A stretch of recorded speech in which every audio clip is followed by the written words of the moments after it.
Hi, welcome to Building with Bob. Today I have a 3AF from BQE that I am planning to get together. And I am going to be installing a Runcam Hybrid split into this frame, along with, now this is a 3-inch frame from BQE, and it's got a 3mm base plate, which hopefully will stand up to my beating on it, because I'm not a very good flyer. And then I have a, let's see, this is the Twing F7 flight controller from iFlight. This is the 25 amp, I believe, is that right? 25 amp power supply, or 25 amp ESC stack. It's got the ESC flight controller and everything all in one little stack, and the VTX too. So, tiny little pads. Not looking forward to that. Yeah. All right. That is going in there, as along with this guy. Let's see if we can even lay this out so that it all fits in, and then I'll show you what motors I'm planning on putting in this thing. So we want to run this guy up front, something like that, with the stack. It doesn't actually matter the orientation of these. I know that whatever it's labeled as, you can do pretty much whatever you want once you get into beta flight. So let's see, we've got holes up front. Don't want to put it there. And then we're going to need a receiver as well, somewhere in here. I suppose I can mount the receiver on top of this hybrid. So that lines up with those 20mm holes, and this lines up with these 20mm. Is that right?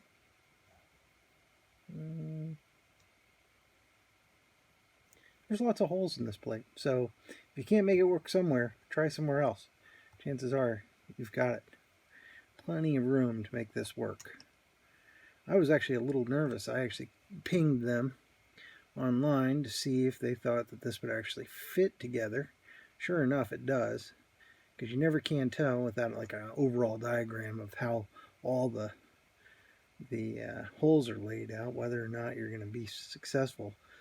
I have a little Johnny 2.5 frame, and the flight controller and ESC were so close together you couldn't actually get them to work unless you rotated them 90 degrees and futzed with them.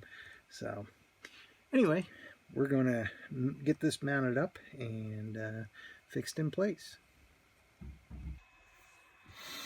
Now that we got the ESC positioned where we want it, we should probably solder it up. Clean the tip. Grab a little bit of solder.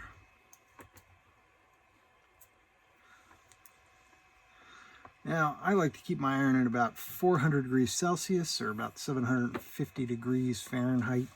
Some people like it a little hotter. I find that this works pretty well for most situations. I go with about 450 for the big battery pads on like an XT60 or something, but for this small work, I think 400 is plenty hot enough.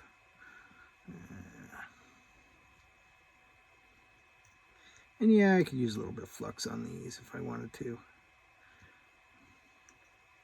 But they should be alright. They have little notches in them. I'm not sure I'm going to use the notches. I might just go on top. Yeah, maybe I will try using the notches.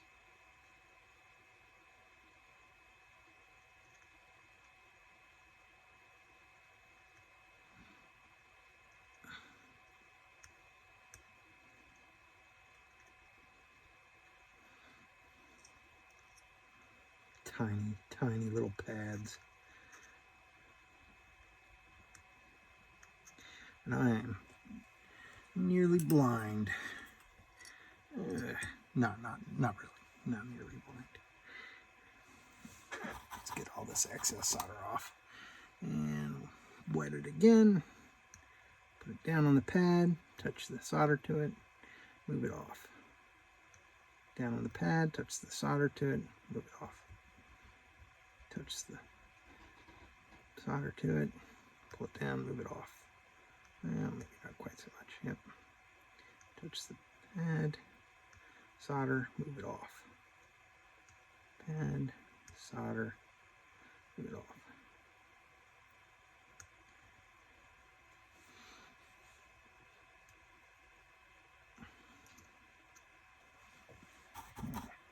Get a little excess off of here. It's not the cleanest thing in the world. And then I'll just go back and touch them up a little bit. You don't want to spend too much time on any one pad. You don't want it to get too hot.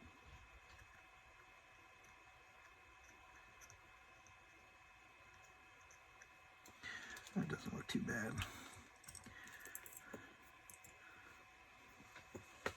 Cut off the excess. Let's do the positive and negative. Now the positive is not too bad, but the negative, that one has a lot of, thermal mass behind it, so you really got to stay on it for a long time to get it hot. All right, that should be good. Yep, that doesn't look too bad. All right, now this flight controller came, or the stack I should say, came with an XT60 connector, and that is going to run out the backside of the craft and up onto the top, and that's about that's plenty of length there, I think. So positive here, positive to positive. I should probably re-tin this, but you know what, I think it'll be all right. That lead-free solder that they put on it from the factory, it's not the best in the world, but it should be okay for this.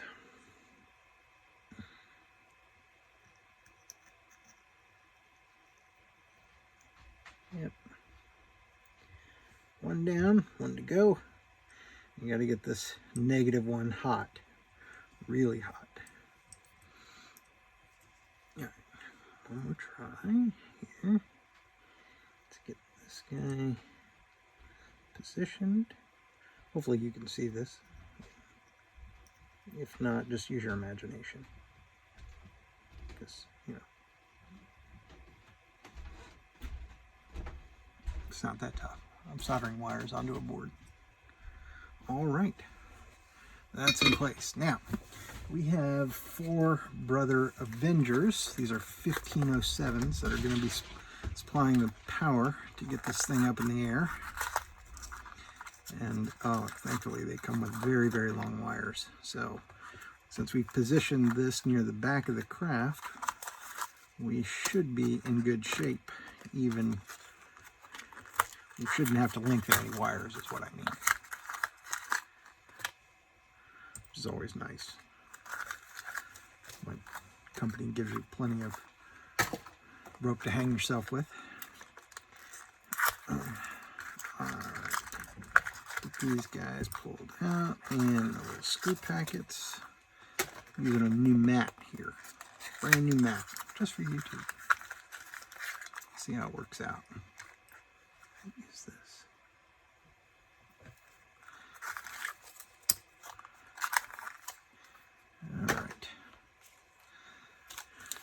So we've got, in these little baggies, we've got a prop nut, and it looks like 4 3mm M3 screws by 5 or 6mm. It's hard to tell, these tiny little guys. So, put those up there. I'm guessing that the mounting on these is M3. It is. Oh, actually, this is a nice feature. The mounting on the bottom of this, I don't know if you can see that clearly, but the mounting on the bottom of this has both holes for M3 and the M2 screws. So this particular frame has holes drilled for M2s. So we can use this on, I think that there's a Pro version of this frame that has this larger, I want to say it's 16 by 16 millimeter. Let's see. Can I actually tell that from my mat here? This mat has little striations on it that indicate, yep, it looks like this is a 16 by 16 mounting plate, typical of what you'd see in like a 5-inch quad. So looks like you could mount this up on a 5-inch quad and run 3-inch props on it or something like that if you really wanted to. Or you can find, like I said, I think there's a Pro version of this BQE frame. This is the 3AF, like I said, and that might have these 16 by 16 holes, or even mounted up on a 4-inch with 16 by 16 holes. All right, so we've got that, and we're just going to dump everything into the pile here, make it nice and easy to go through, and then we'll get started mounting these up.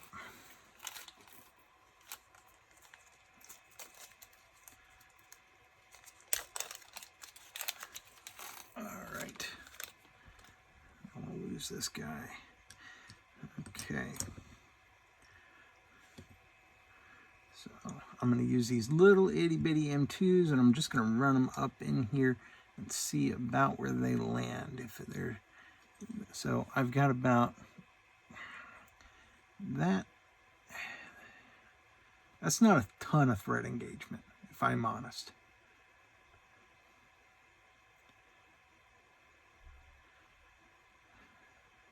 Is it enough?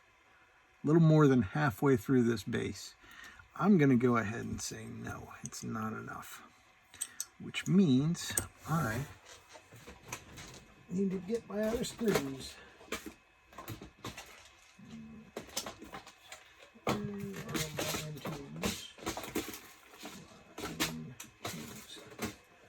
Alright, M2 screw set. So yeah, it looks like we might want to run these guys up through here. We'll just do a quick test, see what we've got. This one runs a bit deeper. Let's see. Let's get it approximately where it should be. So, as you can see, it comes up just above the base there. Hopefully you can see that. And it shouldn't interfere with the motor at all, he says confidently. All right, let's try and get these mounted up.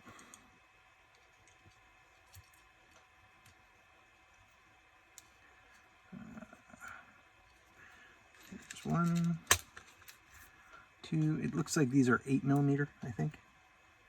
Yeah, I'm using, 8mm.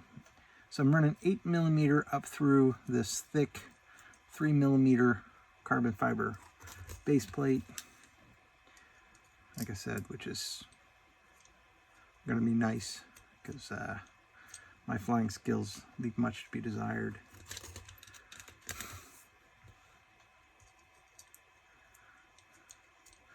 All right, tighten these down real quick. You don't want to go He-Man tight with any of this stuff. You just want to go like, snug. Just turn the shaft around here like this until you get them snug, and then you can tighten it up. 1, 2, I like to go in a crisscross, but something this small, it doesn't really matter much. All right, now before you go much further, you just want to double check that you've got plenty of clearance between your bell here, that's this outer part, and the base. You don't want to see anything touching or anything else. So make sure that the screw hasn't come up into these windings, because if they do, your motor's toast. Okay, that's why you got to be real careful about this.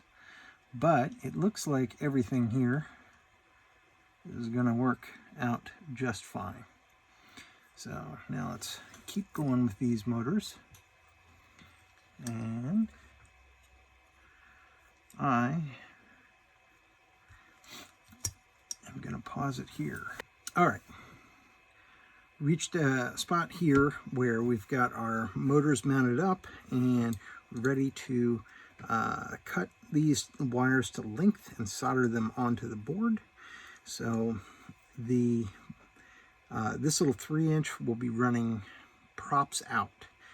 What that means is that the motors will be, the front, if you think of it as the front here, will be rotating outwards from the center line, and the rears will be rotating in towards the center line, which is opposite of the normal way a 5-inch quad would typically operate. And that's just because on the smaller quads, they tend to fly better when the props are reversed. All right, and what that really means, though, is that prop strikes on the arms are more likely to happen on this inside edge. Normally, you'd run your wires as best as you can to the inside of this arm so that if that propeller were to come down and hit here, your prop doesn't tear through any wires. So what we're going to do is we're going to try to see if we have enough length here to run these just to the outside and then back to this flight controller, and it looks like that's going to work just fine. I think we'll have plenty of room there to do what we want with this. So let's grab a little tape. Let's see, some white that I like using. Where are you, white?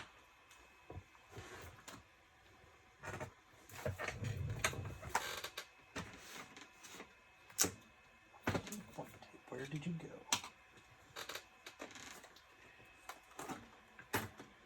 Did I say white? I meant blue. We're going to run this blue tape, and that'll pin these to the front side of these arms. Like I said, with the reverse rotation, they're going to turn this way, and so they're more likely to strike here.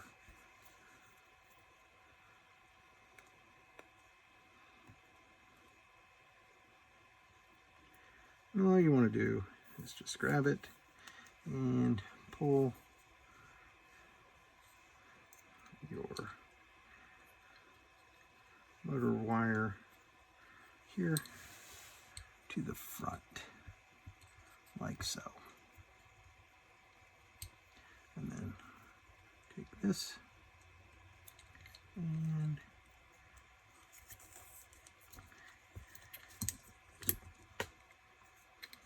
give that a loop or two, ought to be plenty.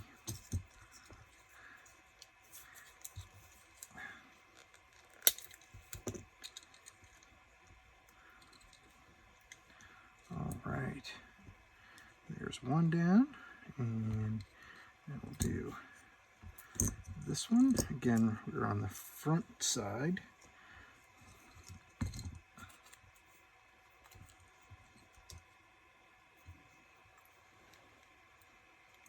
Doesn't need to be perfect. My quads are meant to be flown, not to be, you know, princesses that sit on shelves. Doesn't need to look good, it needs to fly good.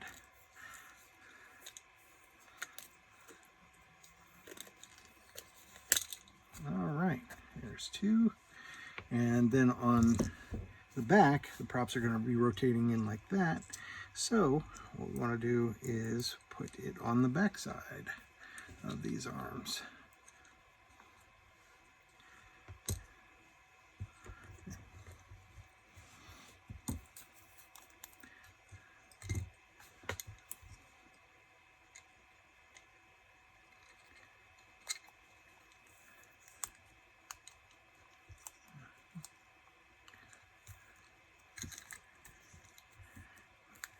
Yeah, I gotta say, this is the first time I've ever used Brother.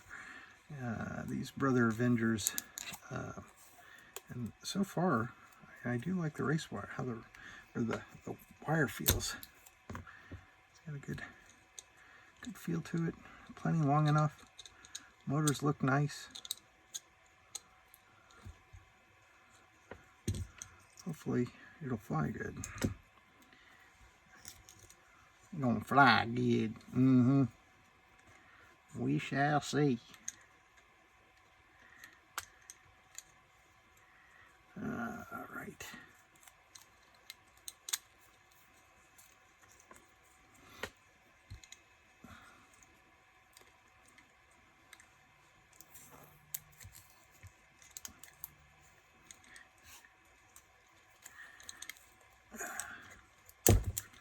All right, and done.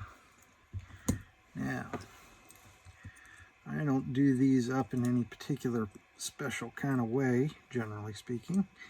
So I am just going to clip these and solder them right to the ESC. So go one, do one, pull the tab. All right.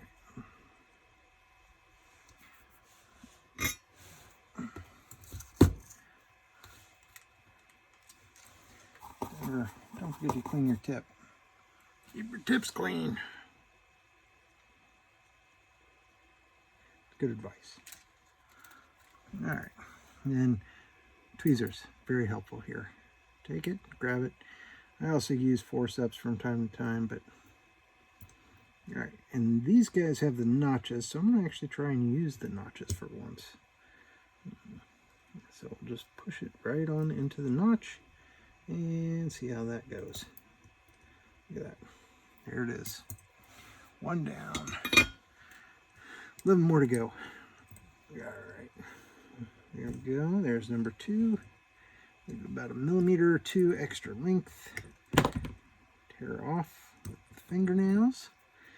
That's I found the easiest way to work with silicon wires, just to use your fingers to give it a go tug. I usually keep a little bit of fingernail just for that. Yeah, this one got a little long, but it shouldn't hurt nothing. All right, 2 down.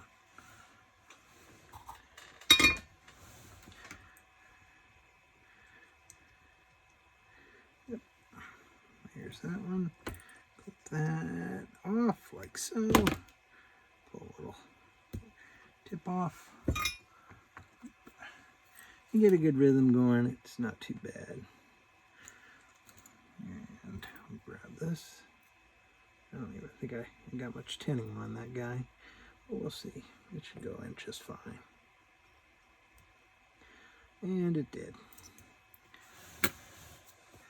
All right, like I said, you don't actually need to worry too much about what order things are in, because Beta Flight and BL Heli and everything else, this is actually a BL Heli 32, so it's the even more, better version. I don't know. Anyway, it lets you change motor rotation and everything else, so it doesn't matter what way you wire these up, or even what order you wire these to. This says M3 here, but actually, now that I look at it, this is M1. Go figure, we lucked out. But even if I'd reversed this and had the this XT30 plug on this other side, or had it turned 90 degrees or any of that, yeah, you can actually just change all that in Betaflight with your resource map. It's a piece of cake, and check out Joshua Bardwell's video on how to do it. He is the best. Yeah. And clip that off. Do this one. On the tip. It's not soldered directly over. Yeah, sometimes it cooperates and sometimes it doesn't. In the end, do the best you can. That's all anyone can ask. Do the best you can with what you got.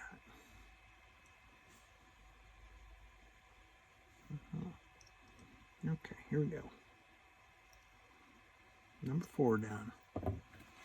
I'm going to take this one, lay it across like that. Give it about the same amount of slack. You don't want them too super tight, but I mean, they can be tight, but I mean, you're going to be wrenching on this thing a little bit.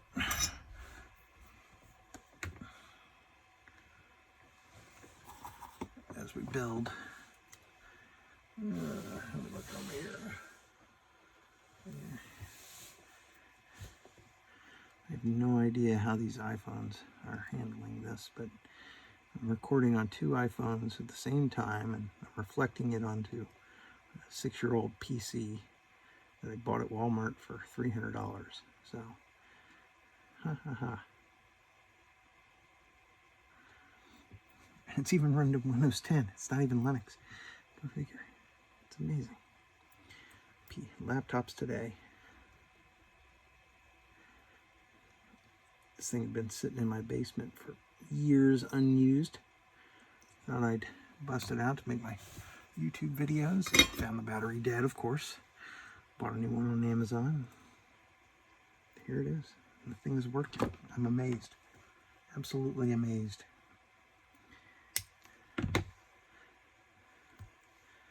For a $300 PC. A $300 PC. $300 laptop. Yeah, from Walmart. Who buys a PC at Walmart? Yeah, I was working on a project, needed Windows and didn't have any. Yeah, that's how that happens.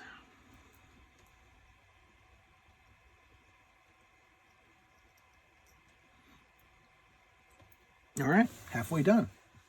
Flip it on around and keep on trucking. I'm going to do the near side first, just because I think it's probably the best way to do this, but you can do it any way you want.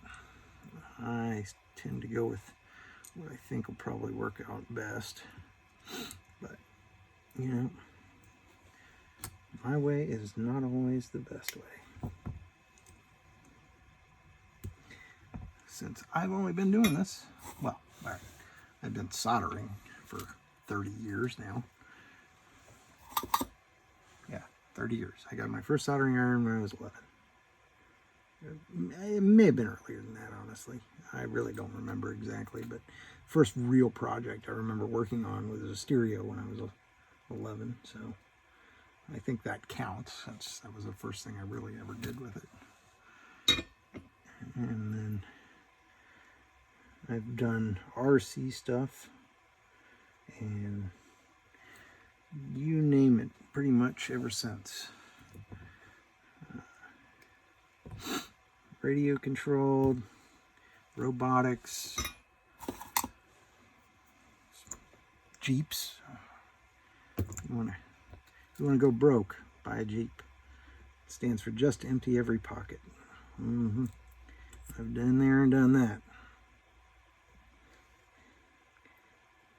Been to Moab with it. It was a lot of fun, actually. Love to do it again, but you know, right now, hobbies that keep me at home are better than hobbies that take me away.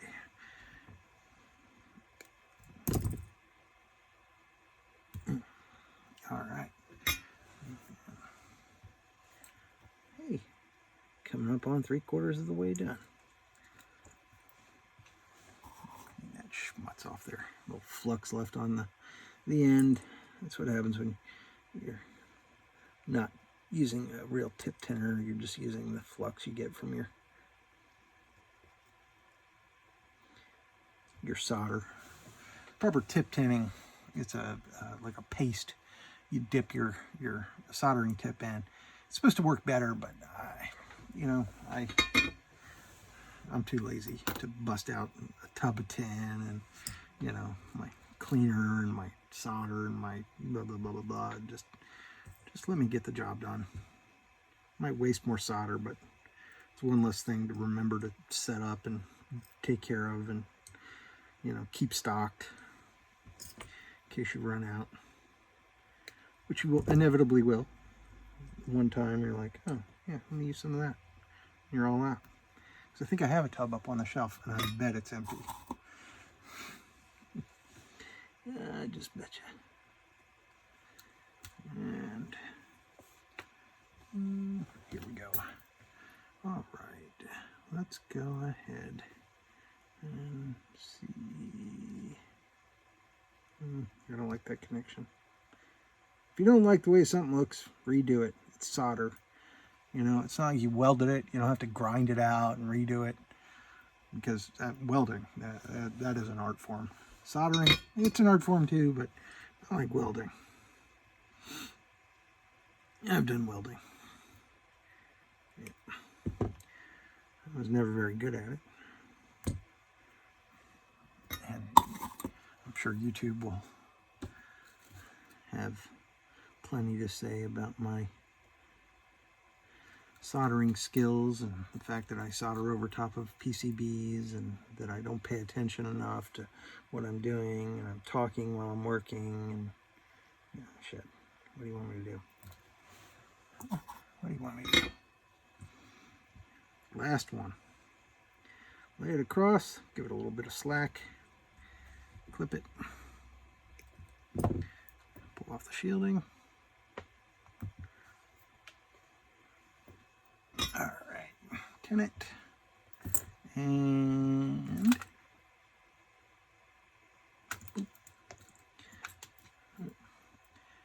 hopefully I haven't torn up my Runcam.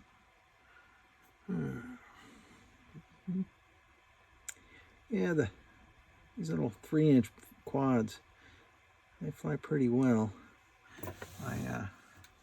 This is my first real 3-inch. I have some other 3-inch quads that are kind of based off of the 1106 motors and stuff like that. And good God, what did I do with my fingernail? Anyway, so all right, step 1 is done. I think I'll pause here.